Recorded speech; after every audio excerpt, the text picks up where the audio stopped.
Bismillahirrahmanirrahim. Assalamualaikum warahmatullahi wabarakatuh.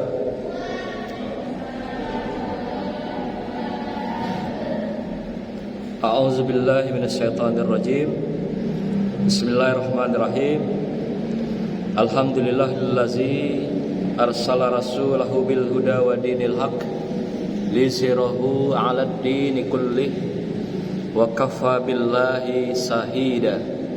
Asyhadu an la ilaha illallah wahdahu la syarikalah wa asyhadu anna Muhammadan abduhu wa rasuluh la nabiyya ba'da. Allahumma shalli ala sayyidina Muhammad wa ala alihi wa sahbihi ajma'in. Amma ba'd. Yang saya hormati para tuan guru, alim ulama yang hadir pada kesempatan yang berbahagia ini, anak-anakku santri santriyah yang dimuliakan Allah, para jamaah majelis zuhur, ibadah salat zuhur yang berbahagia. Mari kita lanjutkan tadabbur kita pada siang hari ini dalam surah Al-A'raf ayat 178 yang berbunyi, A'udzubillahi minasyaitonirrajim. Bismillahirrahmanirrahim. May yahdillahu fahuwal muhtadi wa may yudlil faulaika humul khasirun. Barang siapa diberi petunjuk oleh Allah, maka dialah yang mendapat petunjuk, dan barang siapa disesatkan Allah, maka merekalah orang-orang yang rugi. Shadaqallahul azim. Hadirin jamaah, anak-anakku sekalian, santri santriyah, wabil khusus tuan guru, ustadz dan ustazah yang berbahagia. Ayat ini singkat tapi memberikan makna yang sangat dalam kepada kita tentang pesan-pesan Allah dalam firman-Nya, dalam kalam-Nya. Di mana yang pertama Allah mengatakan, barang siapa diberi petunjuk oleh Allah, maka dialah yang mendapat petunjuk. Dan barang siapa yang disesatkan Allah, maka merekalah orang-orang yang rugi. Pertama di sini penekanan Allah memberikan petunjuk. Para mufassirin mengatakan makna daripada may yahdillahu fahuwal muhtadi ini, huda atau hudan, barang siapa yang diberi petunjuk oleh Allah, maka dialah yang mendapat petunjuk. Mufassirin sepakat mengatakan petunjuk di sini adalah berdasarkan hudan yang dipelajari, yang dipahami, seperti Al-Quran. Hudannya adalah Al-Quran kita semua, hudal linnas. Artinya petunjuk itu apakah datang dengan tiba-tiba? Tidak. Tentu dengan kita belajar, memahami, menghayati dan mengamalkan Al-Quran, barulah kita akan mendapatkan hudan sebagai hudal linnas itu. Jadi bukan tiba-tiba langsung menghujam dalam diri seseorang. Beda dengan Rasulullah. Kalau Rasulullah adalah Rasul ummi, Rasul yang ummi atau Nabi yang ummi. Justru dengan umminya itu membuktikan bahwa apa yang dia sampaikan itu semua adalah kalamullah, wahyu Allah, bukan berdasarkan penafsiran dia, bukan berdasarkan maunya dia. Maka itu Allah katakan, wa ma yantiqu 'anil hawa in huwa illa wahyu yuha. Bahwasanya sesungguhnya Rasulullah itu kalau berbicara, berbuat bukanlah keinginan hawa nafsunya sendiri, keinginannya sendiri, tapi apa yang dia ucapkan, dia perbuat dalam perilaku kehidupannya, dalam sikap-sikapnya adalah wahyu yuha, wahyu yang kami turunkan kepada dia.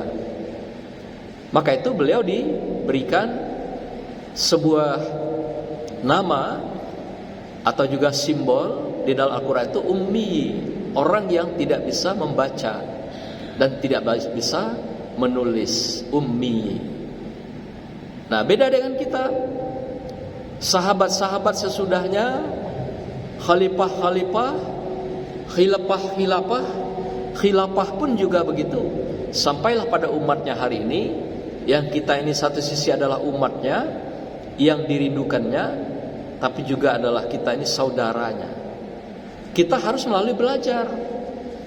Karena ayatnya sudah ada turun, yaitu Iqra. Dengan Iqra itu adalah perintah kita belajar, membaca dan menulis. Apa yang paling utama dipelajari kalau perintah ini adalah kita mempelajari Al-Quran sebagai hudan. Di sana baru Allah memberikan petunjuk. Ketika Al-Quran itu kita pahami, kita hayati, kita hafal, kita baca dan kita amalkan dalam kehidupan, di sanalah hudan itu akan turun. Disitulah Allah memberikan hudan itu dimantapkan pada diri setiap orang. Demikian juga yang kedua, siapa yang disesatkan? Yang disesatkan mereka yang menyesatkan, dan juga yang disesatkan adalah mereka yang meninggalkan hudan itu sendiri, yaitu hudal linnas Al-Quranul Karim. Karena dalam hadis-hadis mengatakan, Ummi Aisyah mengatakan, apakah akhlak Rasulullah itu? Akhlak Rasulullah adalah Al-Quran, Kitabullah itu. Itulah akhlaknya Rasulullah. Maka itu dikatakan juga Rasulullah itu adalah Al-Quran yang berjalan. Jadi apapun problem masyarakat, masalah umat, dia tanyakan pada Rasulullah, itu langsung dia bisa jawab berdasarkan ayat Al-Quran. Kalau ayatnya belum turun, maka Allah menurunkan ayat itu melalui malaikat Jibril atas masalah-masalah yang muncul di dalam masyarakat. Begitulah akhlak Rasulullah. Maka itu dia menjadi hudan. Satu sisi menjadi petunjuk bagi kehidupan manusia, yang kedua dia adalah akhlak bagi kehidupan kita. Jadi barang siapa yang disesatkan dalam konteks ini, yang dimasukkan oleh Allah adalah mereka yang tidak mau berpegang dengan hudan itu atau hudal linnas. Ada juga konteks lain berlaku, istilahnya itu adalah takdir. Jadi Allah memberikan takdir pada setiap orang, yang mana ketika kelahirannya sudah ada takdirnya, sudah ada catatan-catatannya di Lauhul Mahfuz, satu tempat yang diposisikan Allah menyimpan berbagai catatan-catatan kehidupan anak manusia.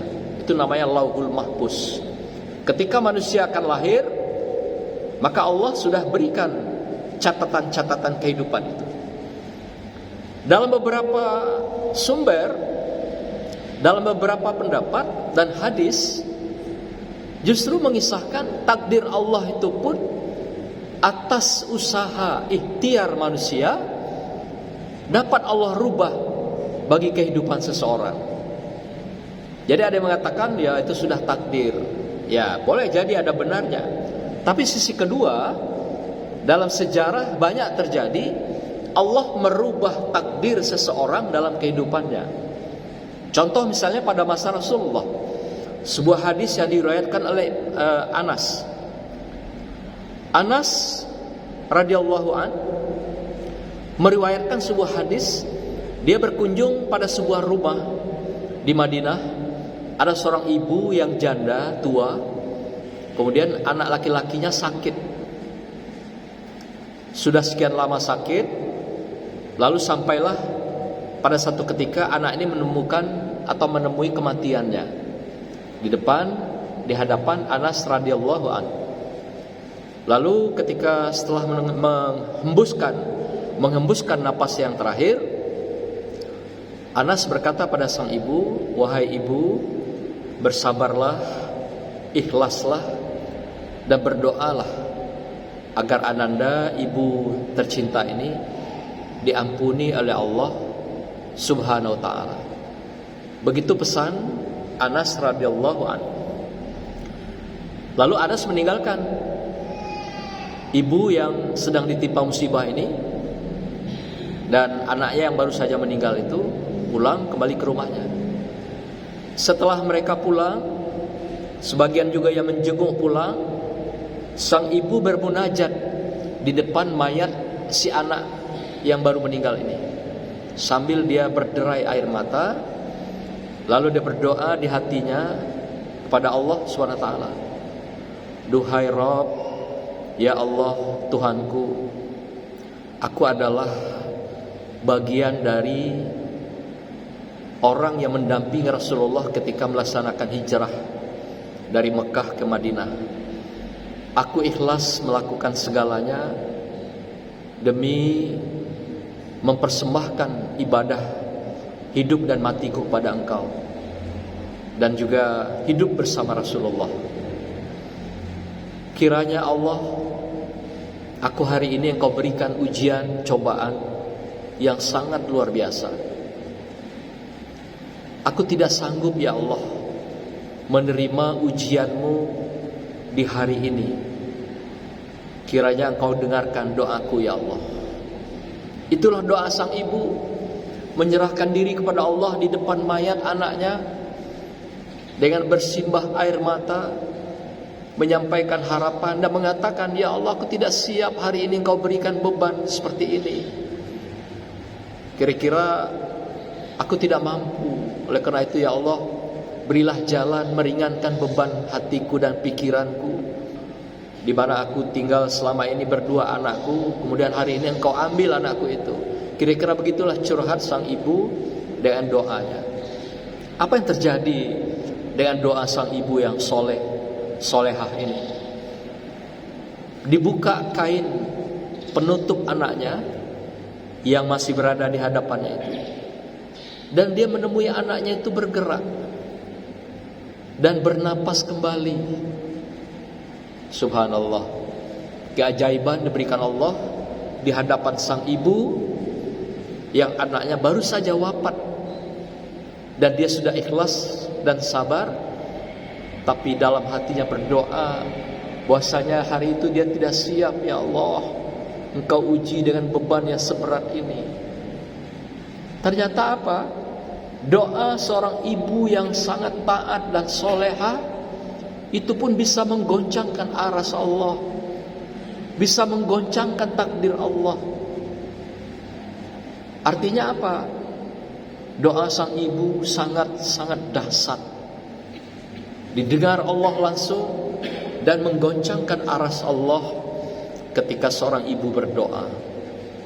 Maka itu kita tidak boleh berkata sedikit pun yang menyakiti seorang ibu, sekalipun dia sudah tua renta. Tidak boleh kita berkata saja, menolak keinginan dia. Begitulah Allah perintahkan pada kita. Ini buktinya. Pada masa Rasulullah, sahabat Rasulullah yang didengar di hijabah doanya langsung dibuktikan. Dan banyak kisah pada masa Rasulullah, kisah-kisah orang tua yang bisa merubah takdirnya tatkala dia berdoa dan bermunajat kepada Allah SWT, mampu menggoncangkan aras Allah. Allah malu ketika hamba-hambanya yang soleh-solehah menyampaikan suara hati yang paling dalam, suara domir. Hati paling dalam itu namanya domir. Kalau itu meluncur keluar, Allah malu kalau tidak dia kabulkan. Allah malu kalau tidak dia dengar. Nah, kadang kita berdoa tidak keluar dari hati yang paling dalam, hanya doa sekilas lalu saja. Kadang sang imam berdoa, kita amin, amin, tapi pikiran tak kemana-mana, tapi tidak terbawa dengan panggilan hati dan jiwa kita. Ternyata doa-doa yang bisa menggoncangkan aras itu adalah doa yang paling dalam. Apalagi doa seorang ibu. Maka anak-anakku sekalian, jadilah ibu-ibu yang solehah, yang nanti satu ketika selalu mendoakan anaknya, keluarganya, dan masyarakat. Karena doa-doa sang ibu yang ikhlas itu bisa menggoncangkan arasnya Allah. Ada lagi kisah-kisah yang lain yang bisa merubah takdir-takdir Allah itu bagi mereka-mereka yang soleh dan solehah. Pada masa Nabiullah Musa alaihissalam, dikisahkan dalam hadis qudsi, ada sepasang suami yang miskin papa. Mereka sudah bertahun-tahun hidup dalam kemiskinan, kepapaan.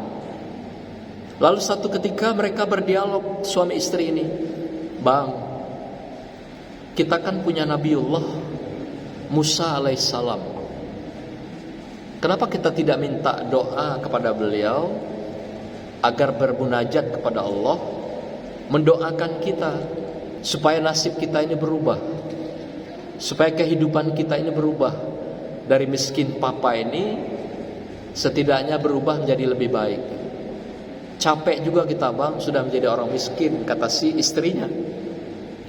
Lalu suaminya berpikir juga, benar juga ya, coba kita datangi Nabi Musa dan kita minta didoakan agar kita mendapatkan barokahnya Nabi Musa dan mendapatkan sebuah rahmat dari Allah Subhanahu wa taala. Lalu datanglah mereka, datang pada Nabi Musa ke rumahnya, menyampaikan hasrat hajatnya itu. Lalu disampaikan pada Nabi Musa keinginan mereka, ingin merubah takdirnya, nasibnya yang sudah sangat-sangat menderita dalam kehidupan ini. Lalu singkat cerita, Nabiullah Musa alaihissalam bermunajat pada Allah, mendoakan agar mereka berdua suami istri ini dirubah takdirnya, nasib hidupnya.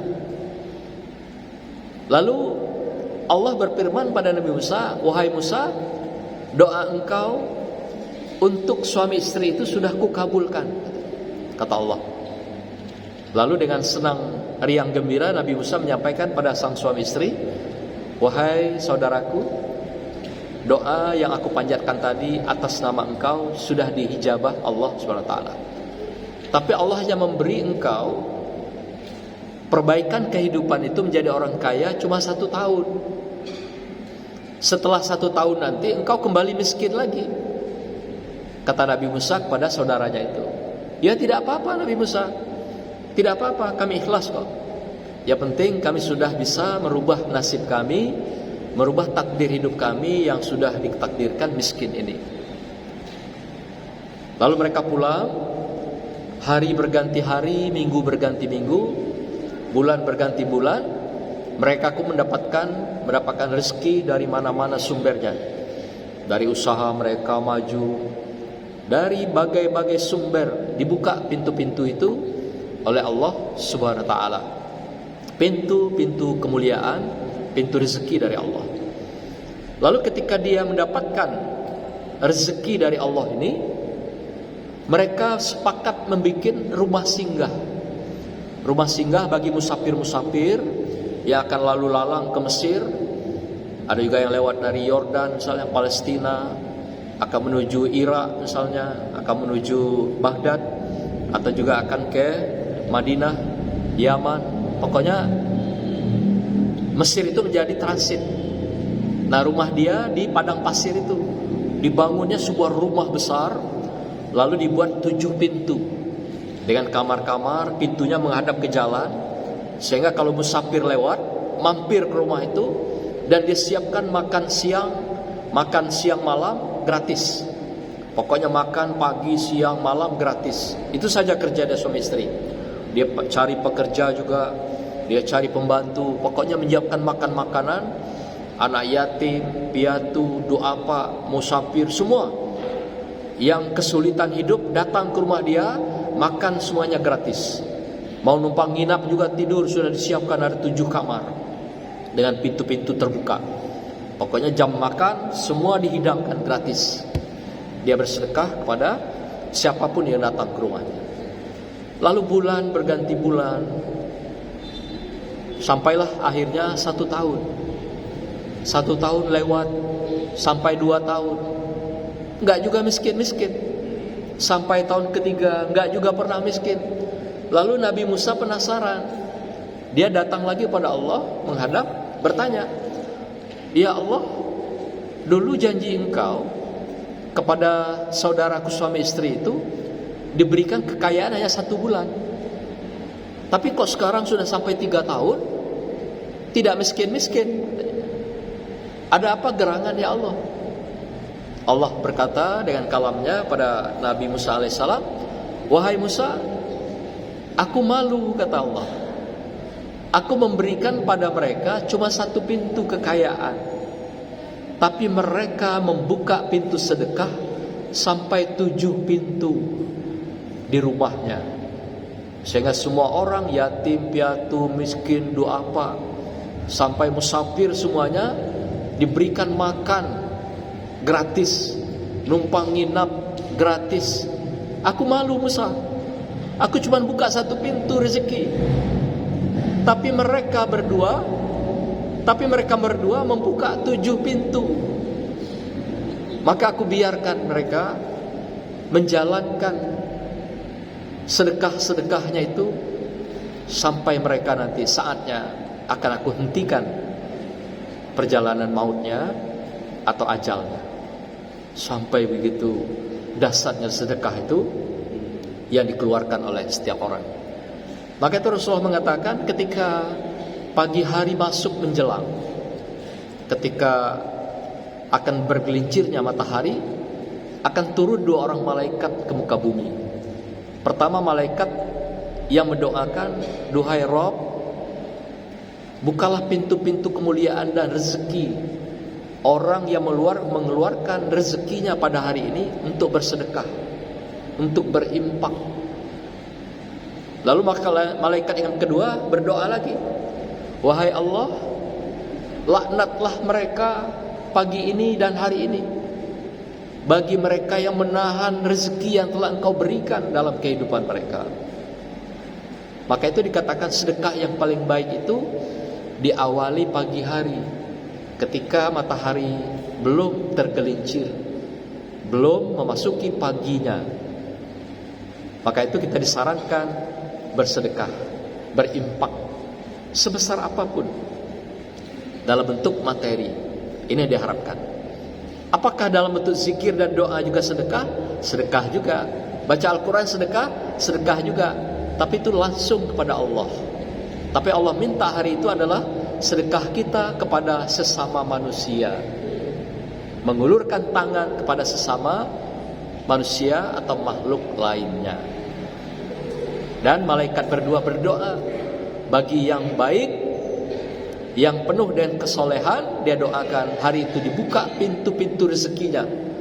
Apakah rezeki dalam bentuk harta benda, materi, atau juga sehat, kemudahan kita belajar, itu rezeki. Mudah kita menghafal, itu rezeki. Dan berbagai kenikmatan-kenikmatan, ketenangan, kedamaian kita rasakan hari itu adalah rezeki dan anugerah dari Allah Subhanahu wa taala. Banyak kisah takdir yang dirubah oleh Allah. Bagi Allah tidak ada yang sulit, bagi Allah tidak ada yang mustahil. Maka itu barang siapa yang menginginkan petunjuk, Allah berikan petunjuk itu. Barang siapa yang ingin merubah takdirnya, Allah berikan perubahan itu. Tergantung kesalehan, ketaatan kita semua.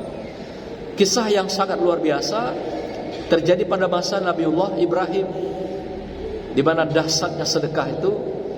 Satu ketika malaikat maut datang ke rumah Ibrahim alaihissalam. Dan pada saat bersamaan datanglah seorang pemuda, temannya Ibrahim dan sekaligus muridnya. Mereka ngobrol, kemudian dia menyampaikan, "Wahai Rasulullah Ibrahim, aku besok pagi akan menikah.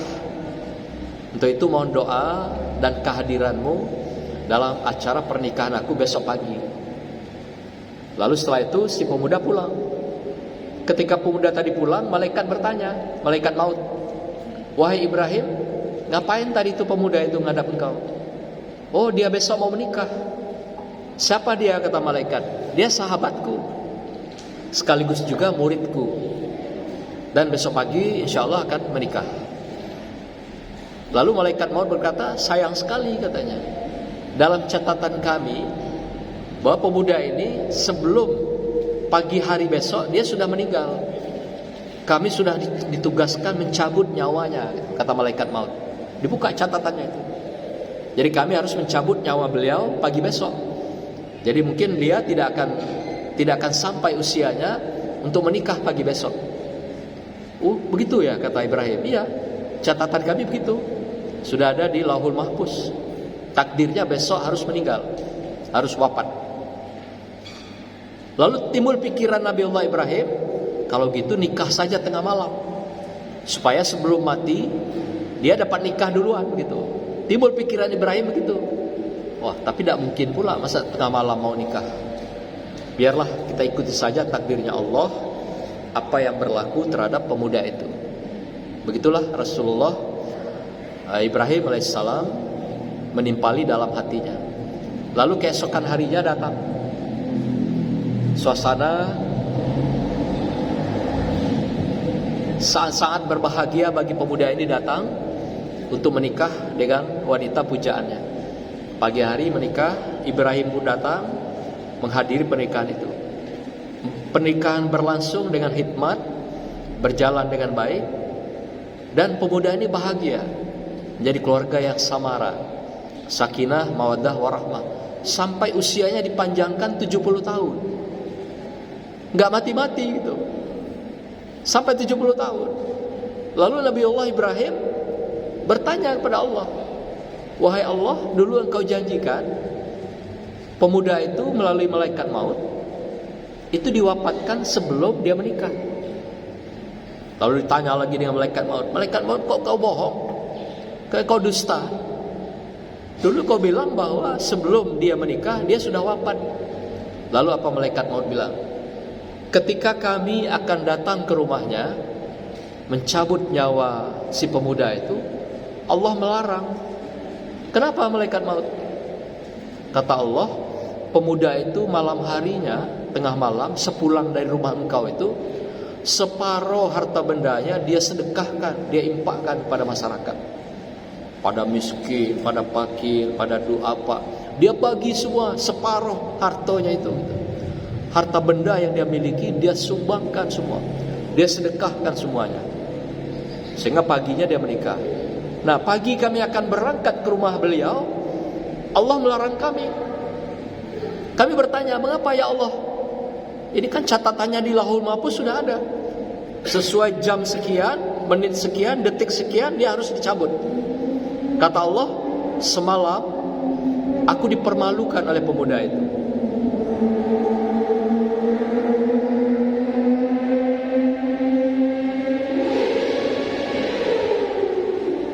Semalam aku dipermalukan oleh pemuda itu. Mengapa ya Allah, kata malaikat maut? Malam tadi ketika dia pulang dari rumah Nabi Ibrahim, dia sedekahkan separuh hartanya itu. Sehingga separuh tinggal, itulah yang jadi bekal dalam kehidupannya. Jadi aku malu karena dia bersedekah, ikhlas karena aku tidak sampai hati. Aku tidak tega melepaskan nyawanya di saat-saat dia merasakan bahagia ini. Maka itu aku lepaskan usianya. Jangan dulu, tunggu perintah aku baru cabut nyawanya. Dan sampailah pemuda itu usianya 70 tahun. 70 tahun tidak lama, tidak sebentar itu.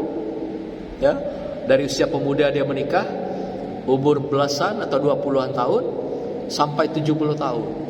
Luar biasa, inilah dahsyatnya sedekah itu. Maka itu Allah membenci kita yang bakhil, yang pelit dalam kehidupan. Bersedekahlah apa yang kita mampu, minimal dengan senyum kita, dengan pesan-pesan terbaik kita, dengan ilmu kita, dengan hafalan kita, dengan berbagai rezeki yang kita punya.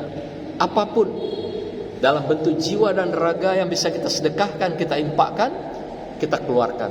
Itulah kecintaan Allah, itulah kecintaan Rasulullah Sallallahu Alaihi Wasallam. Dan di sana sumber hudan itu akan terbangun. Di sana Allah akan menurunkan petunjuknya kepada kita, akan merubah takdir kita, dan akan membuka pintu-pintu kebahagiaan, pintu-pintu kenikmatan dunia ini dengan tiada terduga. Min haitsu la yahtasib, yang tiada terduga-duga oleh manusia. Dibuka semua ruang-ruang itu, ruang kemudahan, kesehatan, kebahagiaan, rezeki apalagi, dan kemudahan-kemudahan dalam kehidupan ini. Kita membuka satu pintu, Allah akan buka pintu-pintu yang lain. Kita mendekat pada Allah dengan Al-Quran, dengan ketaatan, dengan ibadah, Allah akan buka hudan itu, petunjuk itu, dengan pintu-pintu yang lebih banyak, sehingga ketaatan-ketaatan, kesalahan itu betul-betul akan membimbing kita menuju kebahagiaan dunia dan akhirat. Inilah maksud dari ayat 178 ini. Allah akan memberikan hudannya, petunjuknya kepada mereka sesuai dengan kehendaknya. Dan sebaliknya, Allah juga akan melaknat mereka, menyesatkan mereka bagi yang menjauhkan diri dari Allah dan Rasulnya di dalam kehidupan di dunia yang fana ini. Demikian, barakallah. Wassalamualaikum warahmatullahi wabarakatuh.